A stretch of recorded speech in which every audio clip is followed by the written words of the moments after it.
مکینے گنبد خضرا سمانے حسرت لہر مکینے گنبد خضرا کمالے جملہ پیغمبر مکین. یہ جو صوبہ بھر کا اتنا عظیم الشان نمائندہ اجتماع ہے، یہ حضور قبلہ شاہ صاحب کے اخلاص کا نتیجہ ہے.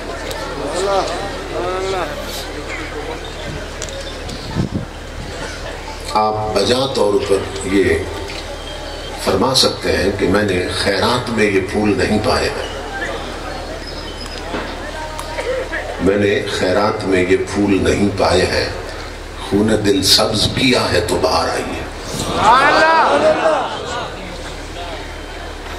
اللہ رب العزت ان کا سایہ ہمیشہ ہمارے سروں پہ قائم رکھے. یہ میرے لیے بڑی اعزاز کی بات ہے کہ میں دوسری بار حضرت کے حکم کی تعمیل میں یہاں حاضر ہوا اور اتنی عظیم روحانی اور علمی شخصیات کی زیارت کا شرف پایا.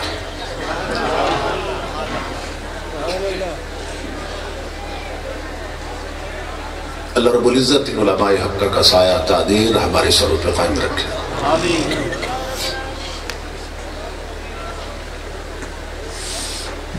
مجوزہ عنوان پر گفتگو کے لیے میں نے قرآن حکیم کے جو الفاظ تلاوت کرنے کا شرف حاصل کیا، ان میں اللہ رب العزت نے ہمیں حکم دیا کہ ہم اس کی نعمتوں کا ذکر کیا کریں،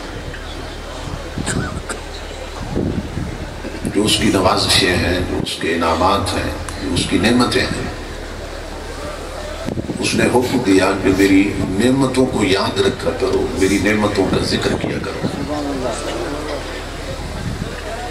اور نتیجے کے طور پہ ساتھ ہی بتایا کہ جو لوگ نعمتوں کا ذکر کرتے ہیں اور میری نعمتوں کو یاد رکھتے ہیں تو وہ ایک ایسے راستے پہ چل پڑتے ہیں کہ ان کے دونوں جہان سنور جاتے ہیں. ارشاد ہے فَاذْكُرُوا آلَاءَ اللَّهِ لَعَلَّكُمْ تُفْلِحُونَ کہ اللہ کی نعمتوں کو یاد رکھو، اللہ کی نعمتوں کا ذکر کرو تاکہ تم فلاح پا جاؤ.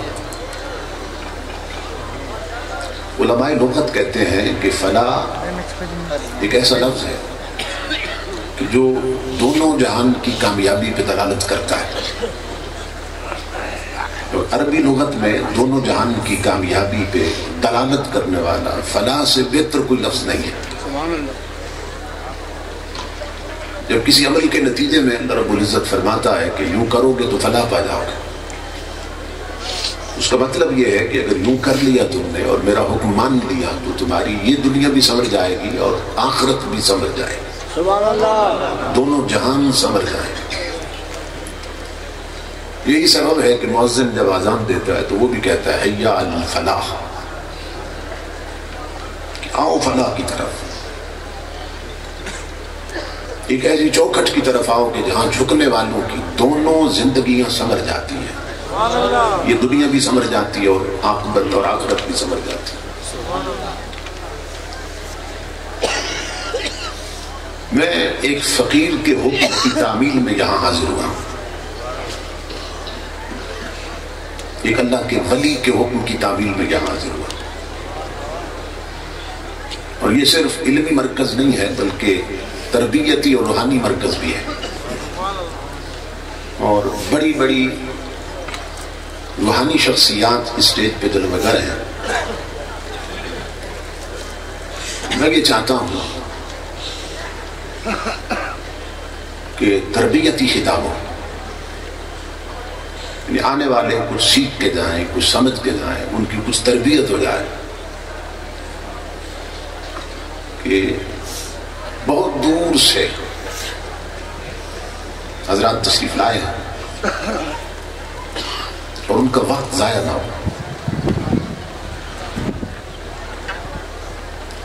بہت بہت سی چیزیں ایسی ہوتی ہیں جن کا تعلق صرف ذوق کے ساتھ ہوتا ہے.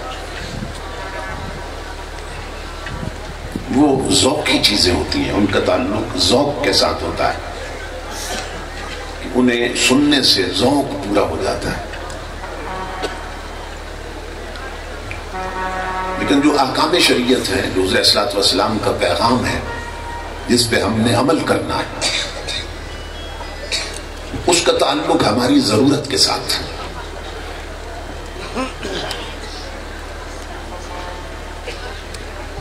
اور جب تک ہم قرآن و سنت کی روشنی میں اپنی ضرورت پوری نہیں کرتے، اس وقت تک جس دلدل میں ہم پھنس چکے ہیں اس سے نکل نہیں سکتے.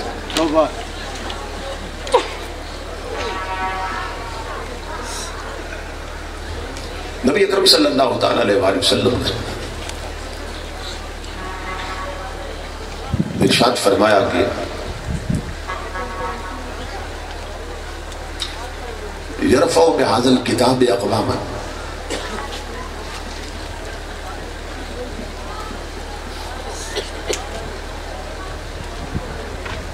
جو لوگ معذور ہوتے ہیں نا، اٹھ نہیں سکتے. آپ جانتے ہیں وہ بیساکھی کے سہارے اٹھتے ہیں، وہ کسی سہارے سے پھر اٹھتے ہیں.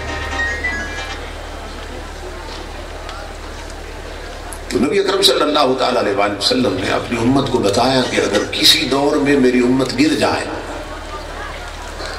تو وہ کون سی بیساکھی ہے جس کے سہارے وہ پھر اٹھے گی.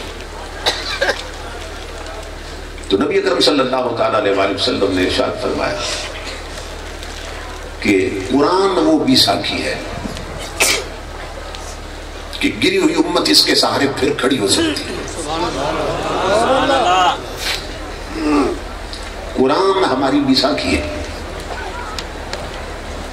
اگر ہم چاہتے ہیں کہ ہم اقوام عالم میں پھر اپنا کوئی مقام پیدا کر سکیں، ہم گر چکے ہیں پھر اٹھ جائیں، ہم ذلت میں ہیں پھر عزت نصیب ہو جائے، ہم بے چین ہیں چین نصیب ہو جائے، تو ہمیں قرآن کی بیساکھی کے سہارے اٹھنا ہوگا.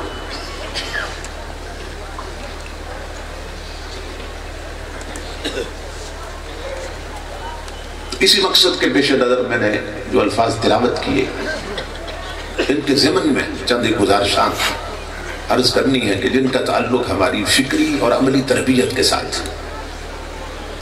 اللہ رب العزت نے فرمایا اس کی نعمتوں کا ذکر کیا جائے. اس کے دو آسپیکٹس ہیں، اس کے دو پہلو ہیں. ایک پہلو کا تعلق ہمارے عقیدے کی اصلاح کے ساتھ ہے اور دوسرے پہلو کا تعلق ہمارے عمل کی اصلاح کے ساتھ.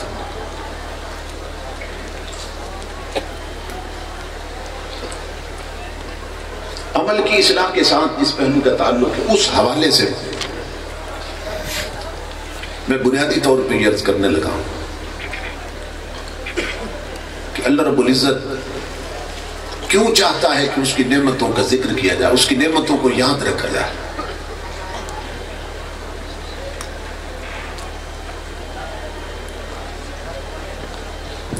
قرآن حکیم ہمیں یہ بتاتا ہے کہ جب لوگ نعمت یاد رکھتے ہیں، کسی کا انعام یاد رکھتے ہیں، تو پھر جس نے کیا ہے وہ بھی یاد رہتا ہے.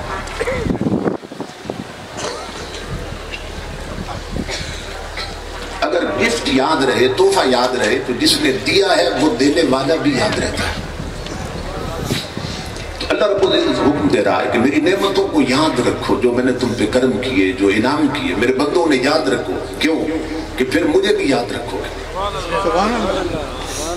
اگر میری نعمت یاد نہ رہی تو پھر میں بھی بھول جاؤں گا.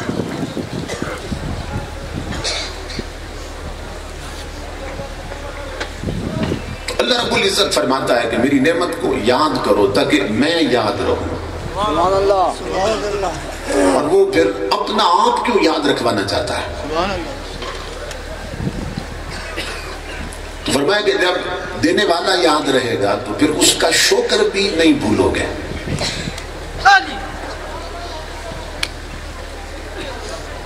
ذکر نعمت کے ذریعے شکر نعمت کے راستے پہ چلانا چاہتا ہے. جب نعمت یاد ہوگی کہ یہ نعمت تو پھر جس نے دی وہ بھی یاد ہوگا، پھر اس کا شکر بھی یاد رہے گا۔ اب پھر سوال پیدا ہوا کہ ذکر نعمت کے ذریعے تو شکر نعمت کے راستے پہ چلانا چاہتا ہے، تو وہ شکر نعمت کیوں کروانا چاہتا ہے؟ تو اس کا بھی جواب دیا اللہ رب العزت نے قرآن حکیم میں، لئن شکرتم لازیدنکم، کہ میرے بندو میرا یہ وعدہ ہے اگر تم میری نعمتوں پر شکر کرتے رہے تو پھر میں نعمتیں کبھی گھٹنے نہیں دوں گا، سبحان اللہ، پھر نعمتیں کبھی ختم نہیں ہونے دوں گا اگر تم نعمتوں پر شکر گزار رہے۔ آج ہماری نعمتیں چھنتی جا رہی ہیں۔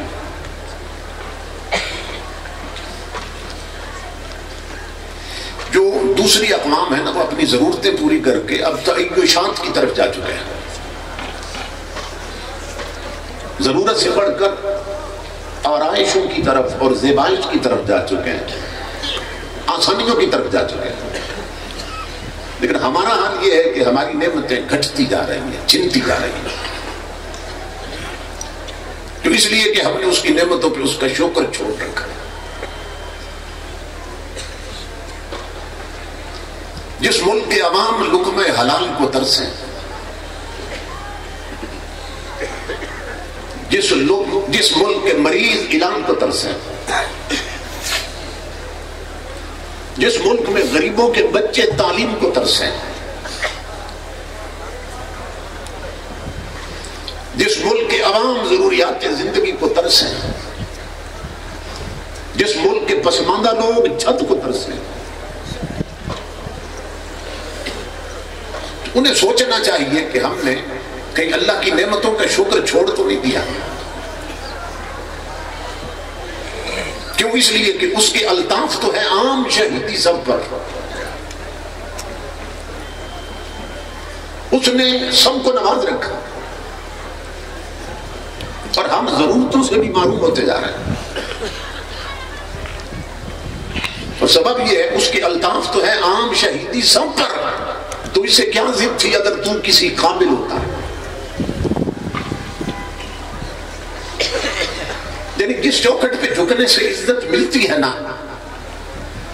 جس دروازے پہ آنے سے ذلیل معزز بنتے ہیں، جس دہلیز پر سر جھکانے سے بے چینوں کو چین ملتا ہے، جس چوکھٹ پر جھکنے سے خود ناشناس خدا شناس بنتے ہیں، آج دیکھ لیں وہ چوکھٹ خالی ہو چکی ہے، بازار آباد ہے، شاپنگ مال آباد ہے، مارکیٹیں آباد ہیں، ہر جگہ رش ہے۔ اگر ویران ہے تو نمازوں کے وقت خدا کے گھر ویران ہیں۔ مسجدوں کے ارد گرد آبادی دیکھیے اور پھر 5 وقت مسجدوں کے نمازی دیکھیے کتنے ہیں۔